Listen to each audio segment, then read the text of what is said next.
అలాగే మీరు on screen అయితే చూడొచ్చు అనమాట. It is a local temple అన్నమాట, తమిళనాడులో అయితే ఉంది. సో ఏరియా వచ్చేసి రామ్నాథ్పురం. సో ఇక్కడ మీరు 5 పిల్లర్స్ అయితే నోటీస్ చేస్తున్నారు కదా. ఎం అభన్య ఆవిడ వచ్చేసి మనకు లేటర్ రియలైజ్ అయితే అయ్యిందనమాట.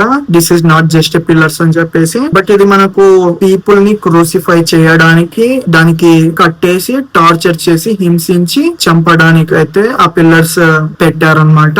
ఇవేవైతే జరుగుతున్నాయి ఇవన్నీ చాలా కామన్ అన్నమాట తమిళనాడులో. In the 6th century and 7th century మధురాయిలో మనకు ఇవన్నీ స్టేట్ పనిష్మెంట్స్. సో ఆ పనిష్మెంట్ కి క్రైమ్ ఏంటి అని ఇక్కడ చూసుకుంటే మనకు ఓన్లీ 1 క్రైమ్ అన్నమాట, బీయింగ్ ఏ జైన్. అతని మతం జైనిజం అవ్వడమే ఈ పనిష్మెంట్ కి కారణం. డిఎన్ జాబ్ చెప్పేది ఏంటంటే మనకు there was a Jain cave temple in Tamil Nadu తిరునెల్ వ్యాలీలో which was destroyed and turned into a Shiva temple in 7th century.